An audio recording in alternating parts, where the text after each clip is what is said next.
నేను ప్లే చేయాలి అంటే పెద్దవాళ్ళ సమక్షంలో పెద్దవాళ్ళు మాత్రమే చూడండి. మీ పిల్లల దగ్గర సెల్ ఫోన్లు ఉంటే తీసుకోండి. నేను ప్లే చేయనా? బహుశా యూట్యూబ్ గైడ్లైన్స్ అంటారేమో, నేను అందుకు ప్లే చేయడం లేదు. చేయండి సార్, ఆ శిక్ష నేను పడతాను, యూట్యూబ్ గైడ్లైన్స్ లో ఛానల్ పడతా స్ట్రైక్. అది సార్ రోహిత్ గారు నా మాట నేను చెప్పే కంటెక్స్ట్ సార్ వినండి. రోహిత్ గారు చాలా విషయాలు ఉన్నాయి. రోహిత్ గారు శేఖర్ ఉండండి. ఓకే, మీరు ఎందుకు వెళ్ళిపోవాలనుకుంటున్నారు చెప్పండి, మాట్లాడలేకపోతున్నారు. ఏంటి కమిట్మెంట్?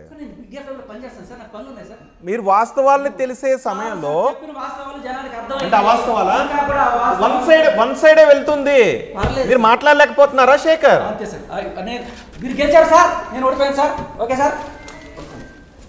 శేఖర్ కరెక్ట్ కాదు. సరే రండి శేఖర్. మీరెవరు, గెలవడానికి మీరెవరు? శేఖర్ భాష ఇలాంటి ఉన్మాదుల్ని రండి, 5 నిమిషాల సమయం మనం టైం వేస్ట్ శేఖర్ భాష అతను ఒక మానసిక ఉన్మాదండి. శేఖర్ భాష దీనికి మీరు ఆన్సర్ చెప్పాలి. శేఖర్ భాష ఇదిగో ఈ ఎవిడెన్స్ ఉంది. శేఖర్ భాష స్టూడియోలో పారిపోతున్నారా మీరు? శేఖర్ భాష మళ్ళీ దమ్ముందా అని అడిగారు. దమ్ములేని శేఖర్ భాష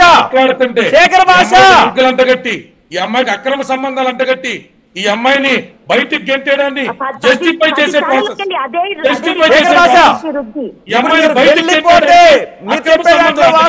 అనుకుంటారు అదే శేఖర్ భాషని నిజంగా ఏ ఛానల్ వాళ్ళు ఎంకరేజ్ చేసినా సరే నేను అసలు ఊరుకోను.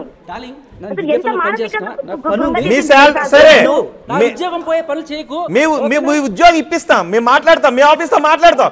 శేఖర్ భాష మీరు పారిపోతున్నారా? శేఖర్ భాష ఇదిగో ఇదేంటి? శేఖర్ భాష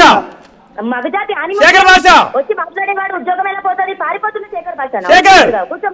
శేఖర్ నిజం చెప్పకుండా పారిపోతున్నారు. శేఖర్ కాదు మాట. Shekhar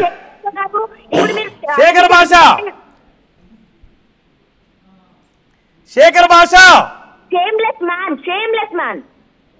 Lavanya control yourself. Sir నన్ను ఎన్ని బూతులు మాట్లాడాడు సార్ అసలు. ఇప్పుడు మీడియా ఉన్నది, వాస్తవాలు ప్రజలకు అర్థమవుతున్నాయి. అతను ఒక ఫ్యాబ్రికేటెడ్ డ్రామా క్రియేట్ చేసి 2 రోజులు నేను కోర్టు పనిలోనో మీకు ఆరోగ్యం బాగోపోతేనో ఇష్టారాజ్యంగా ఇతనేదో మగవాళ్ళని కాపాడుతున్నట్టు, ఆడవాళ్ళకి కలిగినటువంటి బాధల్ని ఇతను తృణప్రాయంగా పక్కన పెడుతున్నట్టు నోటుకొచ్చిన మాటలు మాట్లాడారు. గౌరవనీయులైన రోహిత్ గారు పరిశీలించాలి, మీరు అర్థం చేసుకోవాలి. ఈ రంకులు అంటగట్టి ఈ పిల్లలు బయటికి పంపేయడాన్ని జస్టిఫై చేసేటువంటి ఉన్మాది